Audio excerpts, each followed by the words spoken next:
Welcome to the Just Nuke It podcast. Are you ready for another apocalyptic probe into the fringes of flash fiction? Always ready. Perfect, because this week you're in for a double feature of devastation.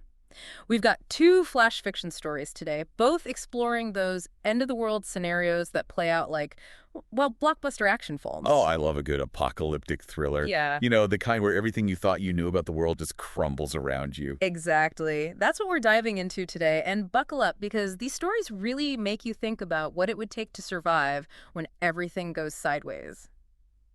So let's get started, shall we? Our first story is called Crimson Sky, and it's not your typical apocalypse. Not your typical apocalypse. What do you mean? Well, forget about those tired old tropes, like bombs or viruses wiping out humanity. This apocalypse arrives with a much more unsettling twist. Okay, you've got my attention. I'm intrigued. What kind of apocalyptic event are we talking about? Imagine this. The sky turns blood red. Yeah, you heard that right. A crimson sky descends upon the world, and it triggers something far more terrifying than just panic. It's like this bizarre red canopy appears, and almost instantly human behavior just shifts drastically. Wow, that's a really striking image. It's almost poetic in a way, this blood-red sky heralding the end of the world as we know it. But you said it triggers something more than panic. Right. It's like the very fabric of shared reality just tears apart. People start acting completely irrationally, violently even, and it's not even in response to any clear and present danger. It's as if the red sky itself has somehow broken their minds. That's fascinating and incredibly disturbing. I mean, we've seen how people react to tangible threats like natural disasters or even social unrest, but this sounds like something entirely different. So what happens in the story? Who are we following in this crimson-tinged chaos? The story centers around Liv, an ordinary woman, just trying to make sense of this sudden nonsensical reality. And she's not alone. She's got her younger brother, Saul, to look after. Okay, so we have a sibling dynamic at play here amidst this global catastrophe.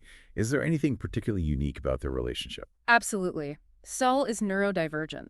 The story mentions his savant's brain and how he already relies on noise-canceling headphones to navigate the everyday world even before the sky went red.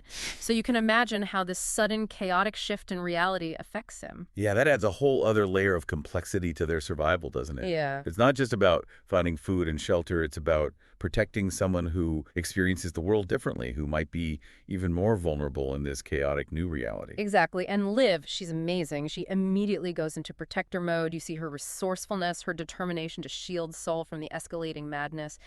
They manage to create this small haven for themselves, barricading themselves in their city block, rationing supplies. It's interesting how even in the face of such a bizarre, otherworldly threat, the initial human response is often so primal, isn't it?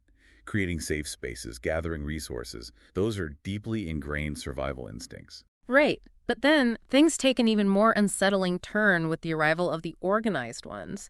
These are individuals who, for whatever reason, seem to be immune to the madness induced by the red sky. But instead of offering help, they seem to have their own agenda, one that's driven by a chillingly cold and pragmatic logic.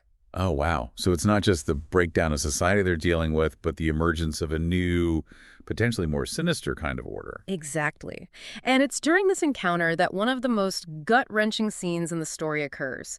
These organized ones essentially trade for Saul. It's not even portrayed as malicious, just disturbingly rational.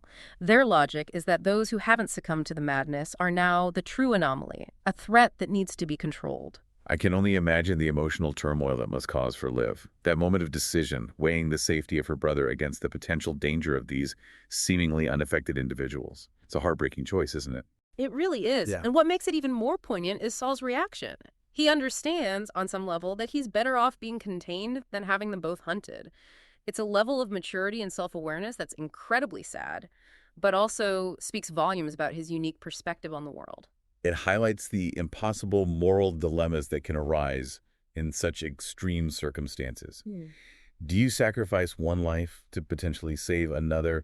And what does it mean to truly protect someone, especially when their understanding of the world is so different from your own? Yeah, it's a really powerful moment in the story, and it marks a turning point for Liv. Now, she's not just trying to survive, she's driven by the desperate need to find Saul. She's thrust into this world where the insane have basically become this relentless, unpredictable force, kind of twisted hive mind, as the story puts it. So how does she navigate this new reality? Where does she go from there? Well, ironically, the very chaos that took Saul becomes her camouflage. Liv realizes that the only way to move through this insane world is to blend in. She has to mimic the madness, suppress her own sanity in order to survive. Wow, that's a truly chilling survival tactic. To adopt the behaviors of those who have lost their minds, to essentially become one of them in order to avoid detection. It raises a really profound question, doesn't it? At what point does adapting to survive fundamentally change who you are? Exactly. And it's within this terrifying new normal that Liv hears whispers, rumors of a sanctuary, a place untouched by the red sky. It's a glimmer of hope, but also a source of intense anxiety. Is it real? Is it a trap? A classic dilemma in apocalyptic fiction, isn't it? Yeah. Clinging to hope while also fearing the possibility of further betrayal or disappointment. So what happens? Does Liv investigate these rumors? Oh, she does. Driven by the hope of finding Saul and fueled by a growing sense of, well, maybe even vengeance, she sets out into this chaotic world. The constant fear, the grief over losing her brother, it all seems to be hardening her, forging a new kind of determination. It sounds like she's going through a profound transformation, doesn't it? From protector to something else. Yeah, the story ends with this incredibly powerful image of Liv cleaning a scavenged rifle, her eyes filled with this mixture of grief, resolve, and maybe even a hint of cold fury. It really leaves you wondering what she's capable of, what lines she's willing to cross to reunite with Saul. It's a chilling reminder that sometimes the most terrifying monsters aren't the ones with fangs and claws, but those born from the depths of human despair and the will to survive, no matter the cost. Absolutely. So, from that terrifying vision of a world consumed by internal chaos, our apocalyptic probe now takes us to the vast emptiness of space. Get ready for Galaxy's It's a Orphans. base. Oh, this is going to be good. Yeah, this one's a real mind bender. Imagine this. You're born and raised on a space station, a marvel of human engineering orbiting a distant star. Earth, your ancestral home, is just a distant memory, a story in history books. Okay, I'm picturing it. A whole generation that's never set foot on a planet, their entire existence confined to this artificial world. It's a fascinating concept. So what's the apocalyptic event in this story? What shatters their reality? Imagine waking up one day and Earth is just gone. Not destroyed, not even visible, just gone, as if it never existed. Wow. That's a level of loss that's almost impossible to comprehend. It's not just a planet that's vanished, it's their entire history, their connection to their origins as a species. Exactly. And that's what these children, the Galaxy's Orphans of the title, have to grapple with. The story follows Mira, a young girl who wakes up to the terrifying silence of the station. The usual hum of life support, the constant background noise of their artificial world is simply gone. And then the system alerts start blaring, confirming their worst fears. They're completely alone, adrift in the void. It's interesting how you describe that silence. It's not just a technical malfunction. It's a symbol of their utter isolation, the sudden and profound absence of everything that once connected them to a larger world. Right. And their challenges are so unique to their existence in space. They've never known anything other than the controlled environment of the station, the artificial gravity, the recycled air. They are truly children of the stars. And now they have to confront the harsh realities of their existence. So what are their options? They can't exactly just land on another planet. They're in a failing space station with limited resources, light years from anywhere. It's pretty bleak, yeah. But then there's this really fascinating twist. You see, because they were born and raised in space, their bodies have adapted to this unique environment. Their bone density might be different, their lungs accustomed to recycled air. What were once considered limitations suddenly become potential advantages. Ah, I see where you're going with this. Their adaptations to a life in space, the very things that might have made them ill-suited for Earth, could now be their key to survival out in the vastness of the cosmos. Exactly. And that's where Mira's leadership shines through. She rallies the other children, reminding them of the emergency protocols their parents drilled into them. Rationing, recycling, all those essential survival skills. It's a testament to the foresight of their parents, even though they could never have imagined this specific scenario. It's a bit ironic, isn't it?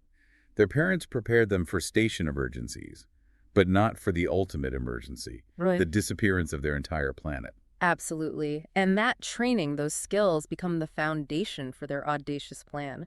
They decide to transform their failing station into a vessel, not for rescue, but to search for a new home amongst the stars. They're not waiting for someone to save them, they're taking their destiny into their own hands. It's a bold move, a real testament to the human spirit. even when faced with such overwhelming odds. So tell me more about this journey. Who are the key players and what challenges do they face? Well, there's Kaz, the tech expert. He's the one who figures out how to reroute power, how to jury-rig the thrusters to get the station moving. Then there's Anya, who knows everything about the life support systems. She's desperately trying to salvage the onboard hydroponics, which, by the way, have started mutating due to the absence of Earth's gravity. Mutating hydroponics. That adds a whole other layer of complexity. They're not just dealing with dwindling resources, they're dealing with unpredictable changes to their food supply, their very life support.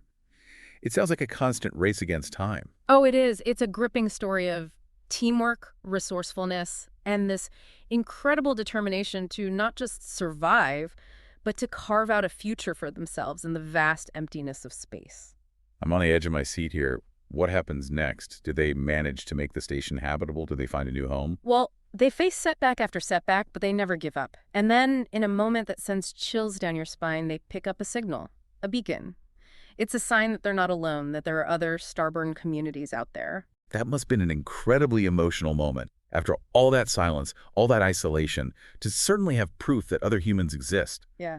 Did they try to contact these communities? What was their response? Their response is what makes this story truly unforgettable. They don't send out a desperate plea for help. Instead, they send a message, a bold declaration of their existence, symbolized by a single question mark beneath their ship's name. A question mark. Why a question mark? It represents the uncertainty of their future, yes, but also their refusal to be defined by tragedy. It's a statement that says, "We are here, we are the galaxy's orphans, and we will not be forgotten." It's a powerful shift from being helpless victims to becoming pioneers, explorers charting their own course among the stars. It's a beautiful and incredibly hopeful ending, isn't it? To find not just survival, but a sense of purpose. A new identity forged in the crucible of unimaginable loss. It really is. And that brings us to the end of our apocalyptic probe for this week. We've journeyed from a world consumed by madness to the vast emptiness of space, witnessing two vastly different visions of survival in the face of the unimaginable. It's been a wild ride for sure. So, having explored these two incredibly different apocalyptic scenarios, what are your takeaways? What resonated with you the most about the very nature of survival? Well, in Crimson Sky, it's the idea that sometimes the most terrifying threat isn't a physical one, but the collapse of reason itself, the breakdown of our shared understanding of reality. It makes you wonder what truly holds a society together, doesn't it? And what would happen if that foundation crumbled? It's a sobering thought, for sure, and Liv's journey underscores the impossible choices we might have to make in extreme circumstances. What are we willing to sacrifice to protect those we love? And at what point does adapting to survive become a betrayal of our own humanity? Right. And then you have Galaxy's Orphans, which presents this almost optimistic view of adaptation and resilience. These children, born in an artificial world, find strength in their very differences, their unique connection to space. It makes you consider the potential for human ingenuity, our ability to not just survive, but to thrive, even in the face of unimaginable loss. It's a reminder that even in the darkest of times, hope can emerge from unexpected places. Perhaps it's in our genes, our inherent drive to explore, to adapt, to overcome. Maybe it's that very drive that will ultimately ensure our survival no matter what challenges the universe throws our way. Both of these stories, in their own unique ways, leave you with this lingering sense of awe at the fragility of our existence. Whether it's the collapse of our own minds or the vastness of the cosmos that threatens us, the message is clear. We are but a small flicker of life in a vast and often indifferent universe. And yet we persist. We adapt. We find ways to overcome. It's a testament to the enduring spirit of humanity, our ability to find hope even in the face of the apocalypse. Well said.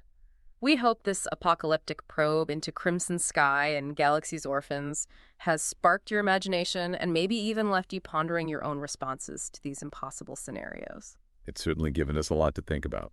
If you're craving more captivating stories from the edge of the apocalypse, be sure to rate and follow the Just Nuke It podcast. We'll be back next week with another double feature of devastation. Until then, stay safe out there in whatever reality you find yourselves in. And remember, sometimes the only way to survive the apocalypse is to just nuke it.